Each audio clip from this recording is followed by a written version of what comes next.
وَأَتِمُّوا الْحَجَّ وَالْعُمْرَةَ لِلَّهِ.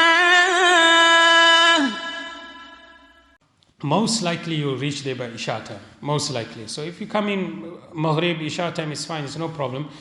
You go to your hotels, check in, read your salah, finish, and now you need to fuel up, right? That means you need to get the energy now because you're coming off a long journey, right?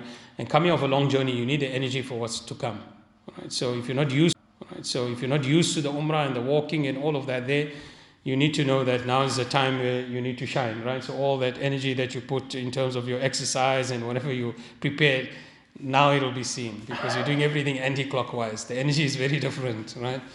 So in any case, like a lot of people say, no, I went up and down the road, my feet is falling off, right? So because you're walking on tiles, and barefoot on tiles is not easy.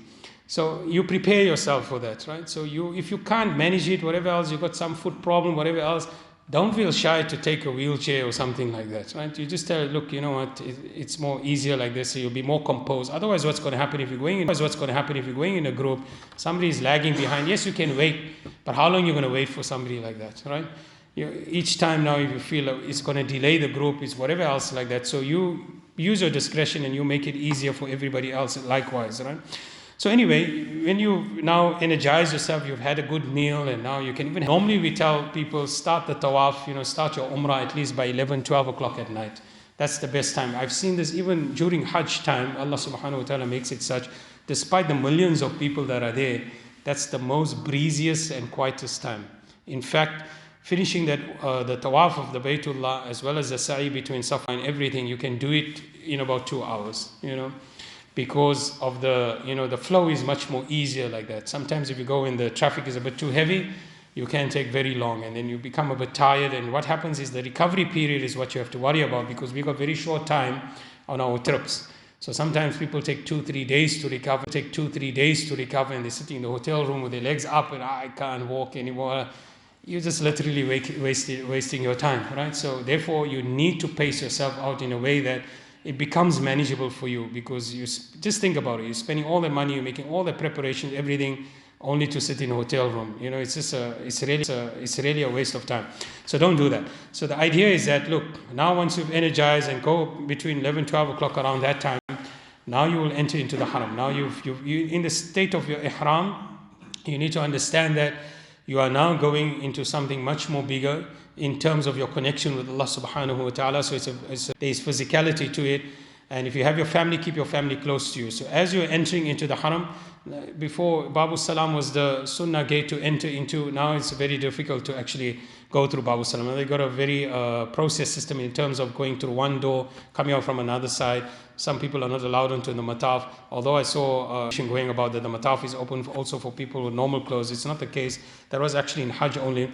So you may find they'll change the regulations here, there, or the other. Right? So don't panic. The main thing is you find the door where everybody's going on with Ihram. They're going through that door. You go through that door. Just follow the process. And as you're entering, just lower your gaze. And as you're approaching the Kaaba, lower your gaze. Remember, the first sight of the Kaaba is when all your du'as are accepted. No matter how many trips you go for. When you see the Kaaba for the first time, whatever du'a you make in front of the Kaaba at that particular time, all your du'as are accepted.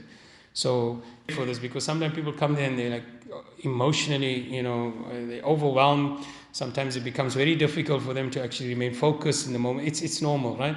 People break down, they cry, and it's fine. You can just take the moment in, because it's a beautiful moment, right? But at the same time, make sure your heart is flowing with du'as. Even if you can't verbally say something, make sure your heart, because Allah sees everything, Allah can hear everything, right? So the idea is just let it flow, from your heart. Look, you're connecting with Allah subhanahu wa ta'ala. Right? The main thing is our sins, right? Whatever sins, whatever wrongs we may have done, those are things that we need to cry, right? With that, we move on to, for example, whatever, needs we have in our life. And each one have different challenges in their life. We all experience things very differently, but each one has some challenge or the other. So don't forget to make dua for that, So you'll make dua, and as much as possible, if you're not going in a big group, it's always, better, because then you got your own time. If you're going in a very big group, then you'll find the leader always trying to push the guys along, whatever, right? In any case, once you made this dua, to look at the Kaaba, to whatever, is fine at that point in time. But as soon as you are going to start the Tawaf, just remember that now to look at the Kaaba is starting the Tawaf, right? In fact, ulama have written that that round becomes null and void. So don't gaze at the Kaaba all the time. There'll be time for that at a later stage. But when you are making Tawaf, you're not allowed to look at the Kaaba. Your gaze must be lowered, right? So in any case, you are going to start, for example, to make Tawaf of the Baytullah. So you'll find now they took out the lines. Now there's a green light. So you've got to basically look on your right hand side. You'll see the green light. That green light is in line of the Hajar Aswad. It's almost impossible, or if impossible, to kiss the Hajar Aswad. In fact, when you're in Ihram, don't kiss the Hajar Aswad because of the perfume, right? So you are going to look for the green light when you see the line. So it's basically like a diagonal, line. It's not something straight, right? So you want to look for the green light, get yourself to the cubic, the corner, and then you're going to make your istilam. So just before you begin, two things you need to do. One is the niyyah. The niyyah is intention. Allahumma inni uridu ashwatin fayassirha li wa taqabbalha minni. Oh Allah, I intend making tawaf of the Baytullah 7 rounds. So make it easy for me and accept it from me. You can say it in English also. Oh Allah, I intend making Tawaf of the Baytullah 7 rounds. So make it easy for me and accept it from me. So that's your niyyah, number one. Number two, ittiba. Ittiba means that you will take your right hand side, right? Your piece of ihram, it must come under your arm. So this arm will remain bare, right? This arm will be covered. So this arm that's covered must always face the Baytullah. Just remember that. So you're going anti-clockwise, right? So you always face the Baytullah. Don't turn this arm. This is, in fact, ulama have written a lot of, like disrespect towards the Kaaba. If somebody faces a bare arm towards the Kaaba, so don't face it. You have to keep yourself straight. Make sure this side is always, the covered side is always now facing the Baytullah like that, because you're going anti-clockwise, right? The idea behind the ittiba was going anti-clockwise, right? The idea behind the ittiba was Nabi sallallahu alayhi wasallam had advised Sahaba Ikram that, when you are starting the Tawaf, then there must be energy in the Tawaf. So they would do the ramal, for the first 3 rounds, they would do the ramal. In other words, that brisk walking, so it's not a run like a marathon or anything like that. It's, like something like a brisk walking, a bit fast with the chest out, So Sahaba were told to do that to show that, there's still energy in us, although we've come from such a long journey. So that was a message to the kuffar. They don't think that we weak, even though we're in ihram, So that became the sunnah. So look at the ramal. If we can't do that little brisk walking, then we need to abandon it based on the crowd. Because many times you find that it's like this, It's very like one on top of the other. So it's almost impossible to move like that, and you don't want to move in such a way that you're causing inconvenience to others as well. So sometimes people just cut here, cut there, they're knocking this one, and there's ladies also in the tawaf itself. The Sharia doesn't require that. You just abandon the ramal, and then you're going to start your tawaf, right? So when you start your tawaf, istilam. So you're making ishara. The ishara is you kiss your fingers. So be careful, right? Bare arm, not facing the Hajar Aswad. So Bismillahi Allahu Akbar. The Hajar Aswad is where we start, right? So this is where we begin the Tawaf. Bismillahi Allahu Akbar. Your first round is going to start. So the Masnoon du'as that we will recite, we can recite anything. We can recite Quran, we can recite any Masnoon du'as. But the Masnoon du'as, which is mentioned in the hadith of Nabi sallallahu alaihi wasallam, is when we start the Tawaf, we recite 3rd kalima. Subhanallah, walhamdulillah, wa la ilaha illallah, wallahu akbar, wa la hawla wa la quwwata illa billahi al-ali al-azim. So you're going to walk, you pass the Maqami Ibrahim, you come around the Hatim of the Kaaba, you are now approaching the Rukn Yamani. Rukn Yamani, Nabi sallallahu alayhi wa sallam said there are 70,000 angels that are stationed at Rukn Yamani, and they say Ameen to that person who makes this dua. Allahumma inni as'aluka al-afwa wal-afiyah. Simple dua. Allahumma inni as'aluka al-afwa wal-afiyah. So as you approach in Rukn, as'aluka al-afwa wal-afiyah. So as you approach in Rukn Yamani, you recite this dua constantly. The 70,000 angels say Ameen to this dua. Oh Allah, I ask you for forgiveness and afiyah. Afiyah it's comprehensive for many things. Somebody's got ill health, afiyah. Somebody's got financial problems, afiyah. Somebody's sick, social, whatever, afiyah.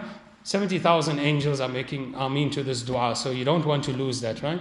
That's Masnoon. So once you pass Rukn Yamani, as you pass in Rukn Yamani, so between Rukn Yamani, that's the third corner of the Kaaba, Rukn Yamani and the Hajar Aswad, right? Because now you're completing it. رَبَّنَا آتِنَا فِي الدُّنْيَا حَسَنَةً وَفِي الْآخِرَةِ حَسَنَةً وَقِنَا عَذَابَ النَّارِ. That's the dua that will be recited until you reach the Hajar Aswad again. When you reach the Hajar Aswad, that's one round completed. Again, Bismillahi Allahu Akbar, istilam, that means you are kissing the Hajar Aswad, you are making ishara, that means you're indicating to kiss the Hajar Aswad. You'll start your second round. Very same thing. Second round, you walk, you pass Maqam Ibrahim around the Hatim of the Kaaba, you come to Rukn Yamani, you're reading all your du'as, come back to the Hajar Aswad, Bismillahi Allahu Akbar, third round, fourth round, fifth round, sixth round, seventh round. At the end of the seventh round, you'll have the eighth kissing. Because you started before the circle actually started, right? So by the time you reach the seventh round, right, the end of the seventh round, you'll have your eighth kissing of the Hajar Aswad. Bismillahi Allahu Akbar. When you finish that, you just move towards the right hand side. There is space there nowadays, but you'll find sometimes they may push you into another space, but when Nabi Sallallahu Alaihi Wasallam read the Wajibut Tawaaf, 2 rakats Wajibut Tawaaf, was behind the Maqam Ibrahim. So you try and move behind the Maqam Ibrahim, right, and you make 2 rakats Wajibut Tawaaf, right, normal.